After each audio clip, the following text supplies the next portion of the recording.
on this episode of the Sorority Chat podcast.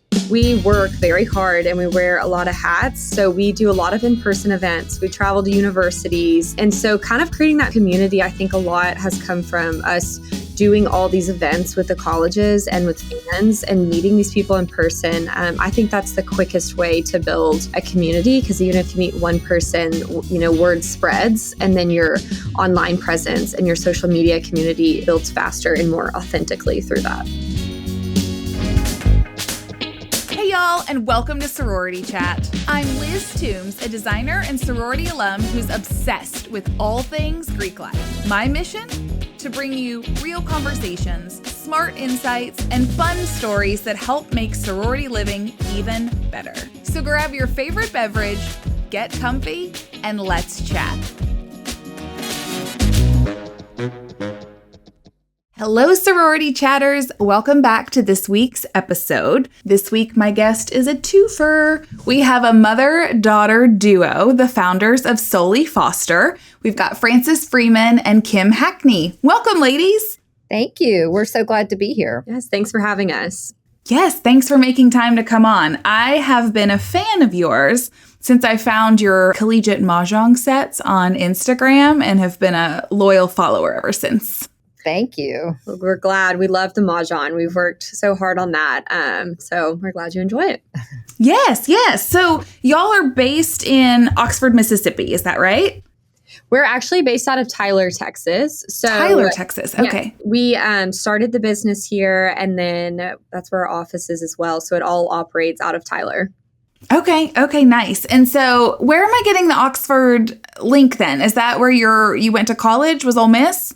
Yes, we both went to Ole Miss several years apart, okay. But we love Oxford, and that is where our first playing cards were based around that really launched the company. So that's probably where you're getting the Oxford.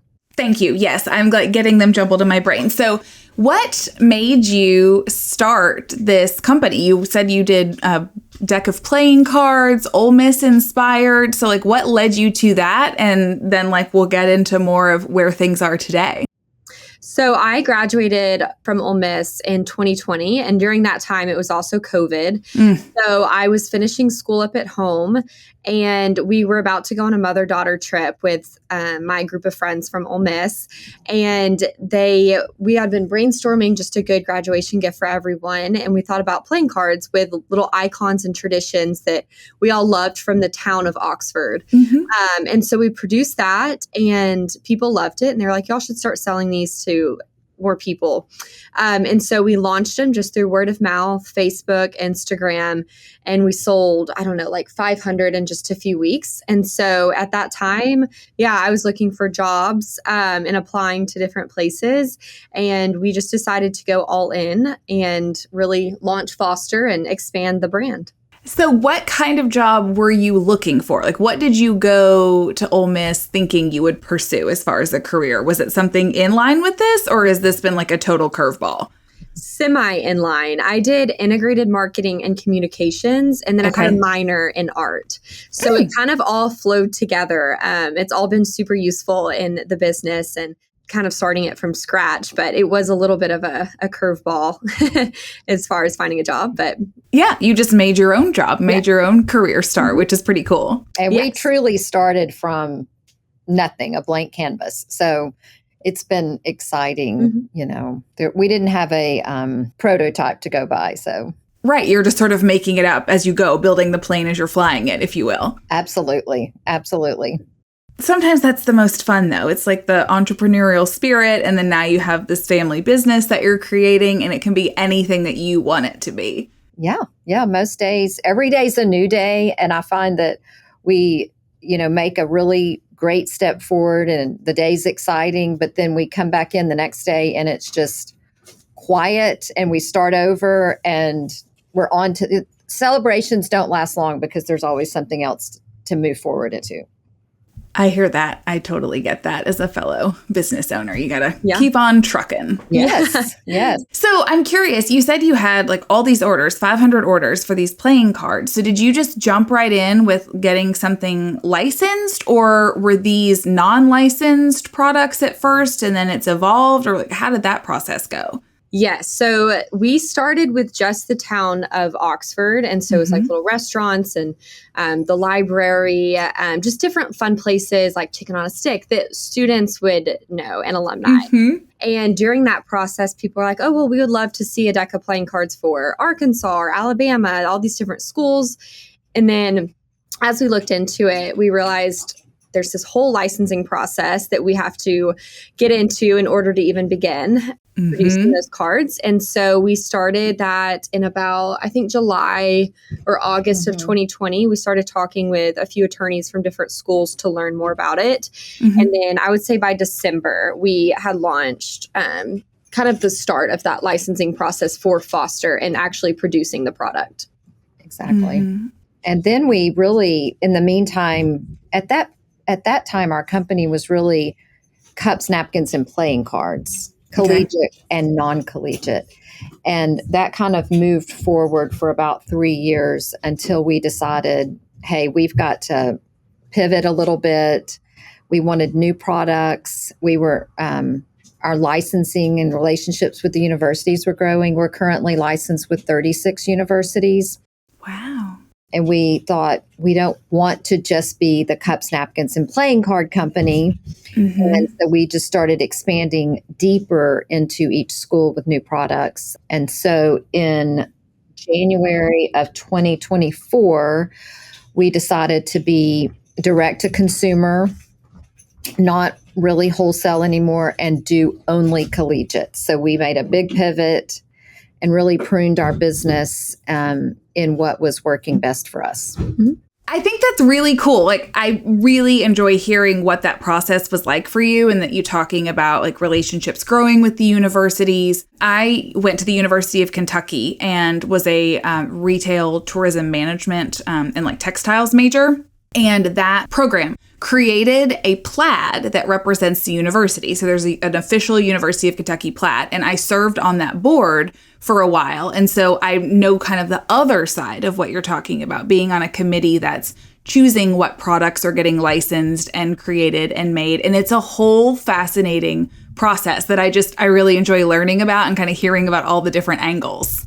We've loved it too. The licensing has been very challenging, but we kind of enjoy that. And just like you said, even Alabama is licensed with houndstooth. You know, people don't realize what logos and markings are registered and trademarked. And it's really fun to get to know them. And the universities really have been amazing to work with. So we love that part of it. Yeah. And I'm sure you said it was challenging. So it has to be like, yay, you get a win when you can, cross a new hurdle or, get another step into the process with the schools. Yes. Yes. We always get super excited when we've been after school and then we finally get approved. It's super exciting. Yeah. So you said did you say 36 universities you work with right now? Yes. Okay. So how do you choose who you're approaching and who you want to work with? Like, what does that approach look like? I would say when we started, since we both graduated from Ole Miss, that was kind of a dead giveaway where to start. And then through that, our experiences at Ole Miss, we just have a love for the SEC, and the SEC has so many strong fan bases for their schools. So we knew that was a great place to start, and we wanted to start kind of in the South and Texas schools since we're from Texas, but start near and then reach further. And so we started with like Auburn, Alabama, Ole Miss, kind of captured those Southern colleges, added in the Texas schools, and then started expanding a little bit more north and east into like Georgia and Kentucky. And I'm trying to think, OSU. And we just kind of keep growing from there, almost geographically.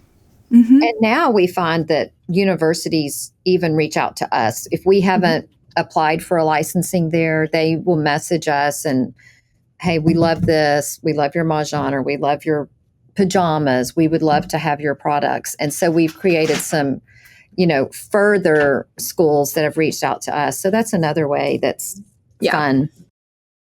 Yeah, that's nice too. So it's like a two-way street. So you can reach out or they can come to you, and then the conversation starts and goes from there to see what comes about, I guess. And it's a validation to us that our products are resonating. And so as a mom, having 3 girls, always looking for things to wear, parents are always wanting to go to a football game or a parents' weekend.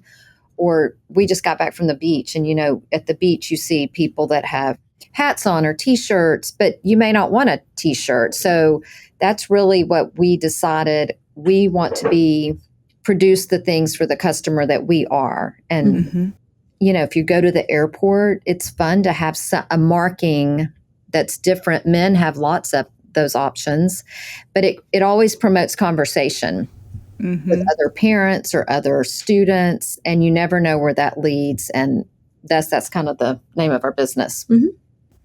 I think that's cool. And you're speaking my language, because I'm not a T-shirt girl. So give me something cute. Give me some kind of accessory, a way that I can show school spirit or pride in a city or organization that is in a more fashion forward way. And I think y'all do a really good job with that. Thank you. Yes, thank you.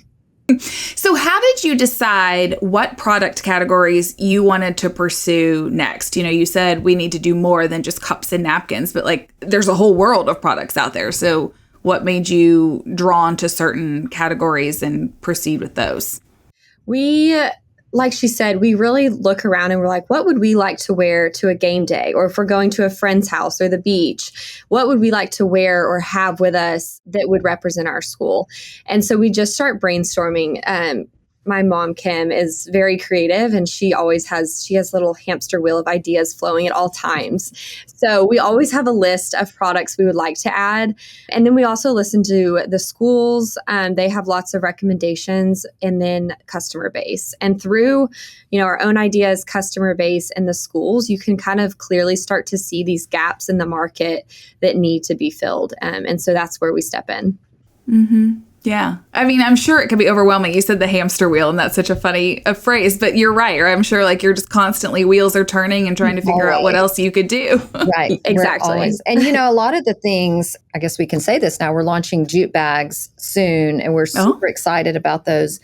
But that was something that I just had. And so people always kind of commented on it, but there wasn't anything collegiate. So we were like, okay, people like this product. Let's make it a collegiate product. And also, we just launched men's accessories recently. We're just now kind of stepping into that space, which we're super excited about. But women they have college spirit. And we just went to Florida and did a couple events, and it was based around tiles and touchdowns with 30A Mahjong Club. And those women are so spirited about their schools, and that's so fun. And when you get in those kind of situations, they even tend to offer suggestions. Some you take, some you don't. But women are very spirited, so it's fun. Okay, so let's talk about the Mahjong side of things, because I am new to playing the game. Have y'all played for a long time? And was that what inspired you to go this route, or how did that come about?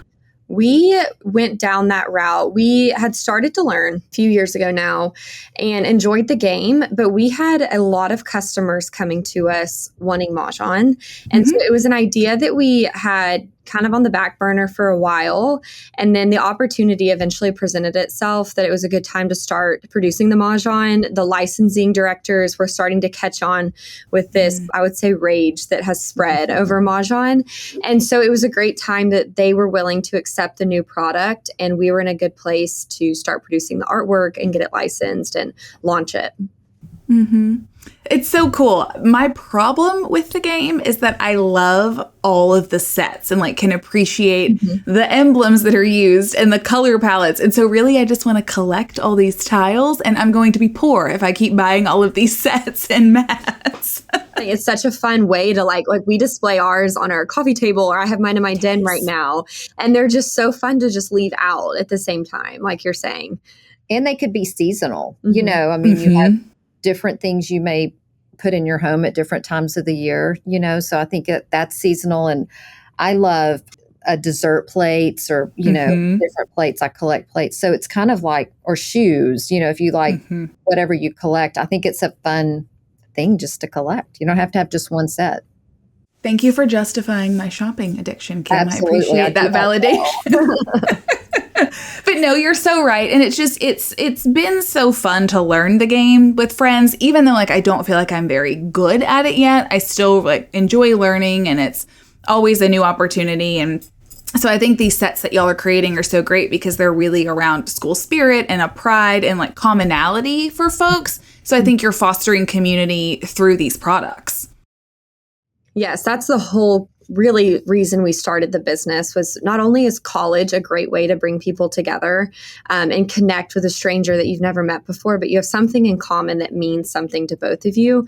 And then when you put it on a product, it just kind of elevates that whole experience of being able to connect with other people and foster memories and just kind of share that whole collegiate spirit.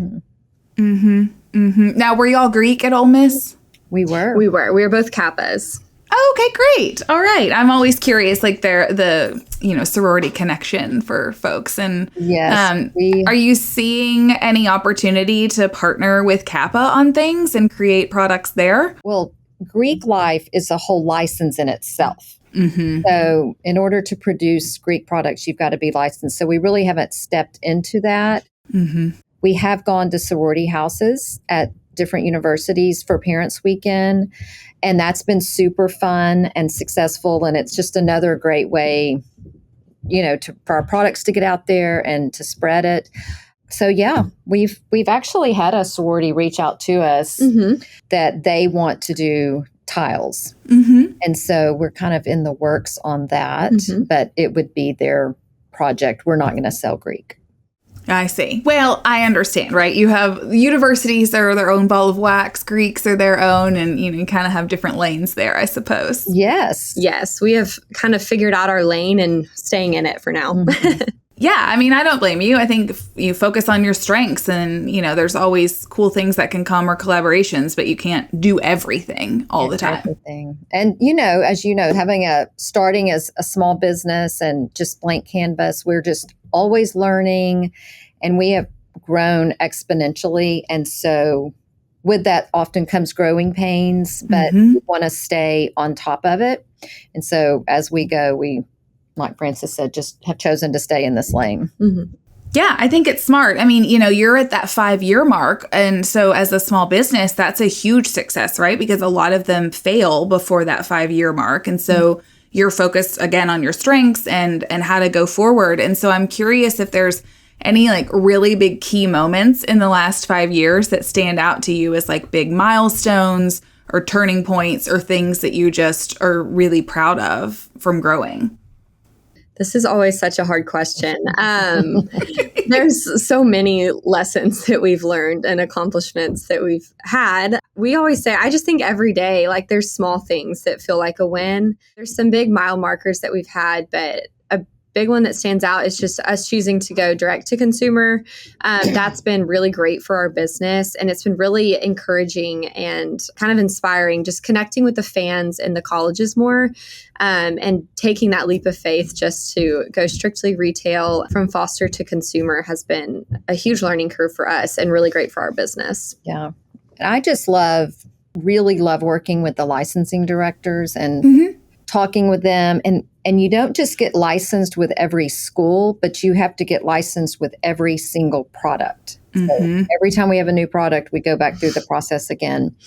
And that is just like a mountain in front of us. And I think we have built a lot of trust with the universities. So that's probably one of the great things I love. And just like people like you reaching out, that's always so flattering. And whether it's a magazine article or a podcast, we're always love that we're reaching different people. Well, I think you've done a really good job of creating a community online, and, that's where I found you. So I'm curious, what your strategy's been, or if there's any standout moments as far as trying to connect with people, because you're trying to engage fans and students and alumni. And so kind of what's your strategy there? I would say we probably have less an advanced strategy than people think. But it's more just like we're doing it and we're going along the way figuring it out. But hindsight, it's easier to see the moves that we made that were beneficial to us. But we work very hard and we wear a lot of hats. So we do a lot of in-person events. We travel to universities. And so kind of creating that community, I think a lot has come from us doing all these events with the colleges and with fans and meeting these people in person. I think that's the quickest way to build a community, because even if you meet one person, word spreads, and then your online presence and your social media community builds faster and more authentically through that. I think just even it's fun, our customer service, Sean, who works with us, she answers customer service and we get lots of DMs, but it's fun seeing how that's building, and we have tons of comments. I mean, DMs every day or emails, and some are suggestions. When are you going to get this? Why don't you have that? Why don't you have my school? And that's fun. And I think learning from our mistakes, has been really helpful as well. I mean, best way to learn is to make a mistake. That's what I was getting ready to say. Like that's pretty key, right? You don't want to make a mistake, but yet you learn so much and advance so much from a misstep than you would from a success, because then you don't know how to grow or what to do. And just taking risk. I mean, you're not going to have the big rewards if you just stay safe all the time. But we take risk, and a lot of them work out and some don't, but that really propels us forward more too. Yeah, I could see that. You all really walk the talk from what I'm hearing you say as far as fostering connection and community, because you're talking about building relationships with the licensing folks. You're talking about building relationship with your customers because you're going direct to retail. And so you talked about, we may have not made planned moves in social media, but it sounds like it's pretty intuitive and it's serving you well. Yes. Yeah. It's just kind of, I guess, our mission being to foster memories and relationships, just trying to, if that's the goal, then it kind of happens naturally along the way. Yeah. Yeah, totally. Is there any one major challenge that you all have faced and overcome that you're exceptionally proud of? I'm just curious as a fellow business owner. One thing, I don't know if Francis would agree with this, is just when we started, supply chain, we used to be in wholesale. That was really difficult because if you don't have the products on the shelf, you can't sell them. But we were housing so many products, and we were self-funded. We're pretty much self-funded. And so I would say that has been a huge challenge. We're not, just making it happen all the time. We're just grinding. We're pretty gritty. And like Francis said, we work really hard and we try to take almost every opportunity we can. But yeah. I mean, I think we really add on or take on a new challenge and then prune something else out. And it's this constant turnover. And then some things stay, some things stick. But I think it's a lot of pruning just along the way. Yeah. Yeah, no, I think that was very well said. I mean, because I was curious what led you to go, direct with retail. And it makes a lot of sense based on what you're talking about, that was just a better fit for you. So thanks for sharing that. Yeah. And we, with licensing, we pay anywhere from 15 to 24% on every product we sell. And that royalty goes back to the university. A lot of customers do not realize that. And it's super important to buy licensed products. But in making that decision, it was a really good business decision for us, just so we can keep paying those royalties to the universities and, just sustain our business. Yeah, I agree. When you said percentages, it brought another topic to mind. Are tariffs at all a player in your production and in your business? I mean, honestly, probably under the surface, it's playing a small role, but it's not hindering or changing or altering any ordering or production or business to us in any sense. Yeah, no. Oh, that's good. That's great to hear. I'm just always curious because there's some obvious ways, like you say, and then there's some underlying, and every industry is so different. And so it's been interesting to talk to fellow business owners and just kind of hear what's changing in their world. And maybe if it weren't tariffs right now, it would be something else. I mean, Absolutely. when we first started, we changed our cup production because during COVID, you couldn't really get Frost Flex material. So it's going to always be something. You've just got to be ready to move with what's going on and be very flexible. Yes, absolutely. You know, talking about COVID, I remember getting the phone call that upholstery foam was going to be delayed because the chemicals that they needed to create it weren't available. And I literally just sat on the couch and was like, it is something new every day. And you just have to learn how to roll with it and figure out what you're going to do next. Right. Exactly. I think that's part of being just a good business person is it's not going to be perfect. And you've got to just roll with the punches and be flexible. Yes, totally. I fully agree with that. And you learn that the longer you're in it and the more experience you get, it starts to be like, okay, just let this roll off my back. This is just the next challenge. We'll get through it. Right. Exactly. So what's next for Foster? What's coming down the pike that you all are excited about? She kind of mentioned we're about to launch a new product, our jute bags. So that'll be our next launch within the next month. And then we just launched our men's accessories, which was a huge launch and a kind of a different product stepping into the men's accessory category. And so honestly, now the fall through Christmas is just selling time. We used a lot of the January through, I would say, July or August prepping for the fall. That's where a lot of new development happens in our products. So now it's kind of just selling time, and we're about to add on some new schools in our Mahjong line. So we're super excited about that. And I know we'll have some happy customers as well. Yes. We've been listening to y'all, so they're coming. Oh, that's so exciting. When will some new stuff launch then? Do you have any dates? Well, the new Mahjong will probably be around December. Our jute bags will be coming in September. Our men's accessories, they're pretty much all in. That's been a labor of love over the last year. And so they're almost here. And we've been working on some things for next year, some ladies, maybe apparel. So we're kind of starting on that, but that will be next year. Okay, well, that's exciting. I know you're not supposed to have a favorite, I'm going to say, quote, child, but do each of you have a favorite child product of what you make? That's a tough question. Every product I love differently. And each time we get a new product, I get so excited. But I mean, I love the Mahjong just because we put so much time and artwork into that. It's fun to see that come.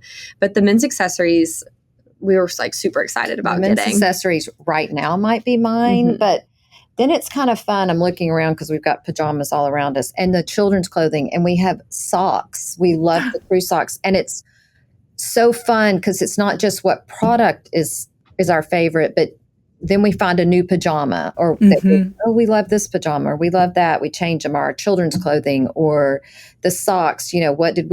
They all turn out so differently. And so that's been really fun. So it's more not just the product, but each time a school may shine to us in a certain product category. Sounds like it's hard to pick because you have so many different things and there's always so many great options coming in. Yes. There's so many choices. So anyway. Frances, you talked about the artwork for the tiles. Do either of you do the artwork yourself, or do you outsource that, or how do those drawings come about?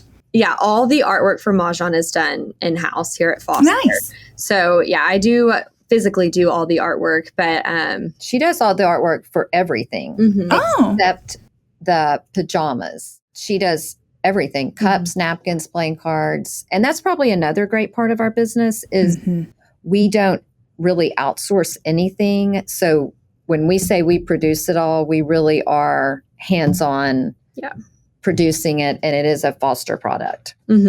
Even our men's accessories, she did all the artwork. Yeah, everything that we produce is from the idea starting point to the artwork to the licensing. We have our hands in controlling and over all that through the whole process. Which makes it extra rewarding to know that you're a part of that all along the way. Yes. It's fun. Kind of everything's our baby. That's why I said child in quotes, because you're birthing all of these ideas and turning them out into the world. So it's a labor of love. It is. You really can't have a favorite. How long does it take typically from like ideation to production? Like how long is that process that you're going through? It depends on the product. We typically try to launch a product at a reasonable time of year. So when that production time starts, kind of just varies. Some things may take 6 months, some things may take 2 months. So each product's a little bit different on the time frame, but anywhere from 2 months to 8 months it could be. And we're always, like Frances said, we're always thinking of new ideas. I mean, it's just, just rapid fire. So it's kind of like we need to stop sometimes, get it into production, and, there's always the hamster wheel. I think it's important for people to know the time that it takes for something to go to market, because it's easy to say like, oh, this is cute, or, oh, I feel like this might be expensive. But when you understand all the things that are going into it and the labor behind it and the creation, you start to value it more. And so I think it's really important for people to hear.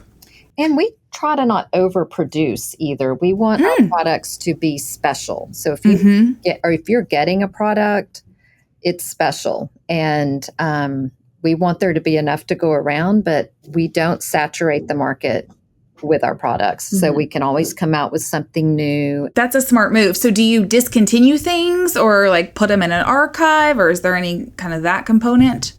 It kind of depends on the product, but a great example, our pajamas, we intended for them to be kind of like a one-time launch, maybe 2, but they've been such a big hit. So we've kind of altered that game plan a little bit. So once we sell out of a pajama, we change the style. So that way everyone can get access to the pajamas, but each customer is receiving a different style depending on when they order it. So once that style sells out, it's kind of that one's done and we're on to a new style of them. So it's just kind of a fun way to reintroduce new products constantly or new designs and keep all customers happy with what they're getting. Yeah, totally. It's a small batch approach. I think that's really smart. And like you said, then the product is very special to each person. Right. Yes. Right. I don't like to see what I wear on everyone else. That's a big thing with me. So I don't want what we produce to be on every single person either. Yeah, I like that. I agree with that. I don't want to match everybody walking down the street. Ladies, I really enjoyed talking with you, and thanks for making time to come on and share your story. If listeners want to connect with you, how is the best way for them to get in touch? You can find us on Instagram at Solely, SOLELY Foster. And that's the best way to see kind of what's new with Foster, get in touch with us, DM us, all that. Nice. Awesome. We'll put all of that in the show notes as well so that people can connect with you. But this has been a great conversation, and I can't wait to see all the new products that y'all are going to launch. Thank you for reaching out. It was a great conversation. Yes, thank you. It was fun.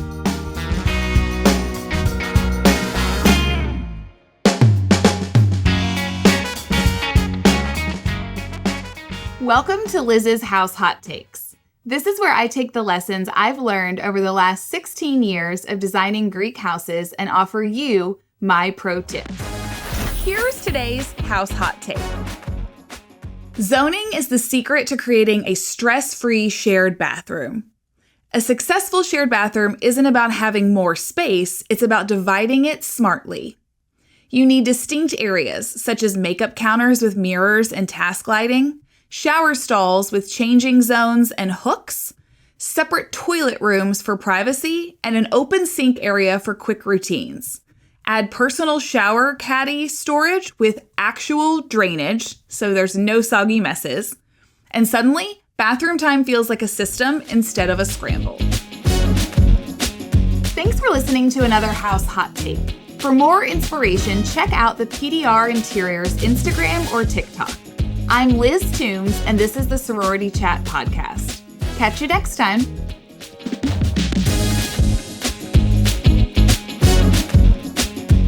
Thank you so much for tuning in. If you're listening on a podcast platform, make sure to follow the show so you never miss an episode.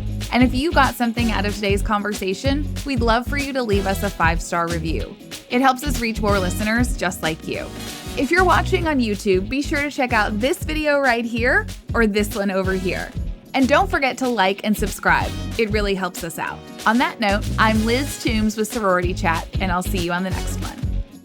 This podcast is produced by Collier Landry for Don't Touch My Radio. Copyright Liz Toombs.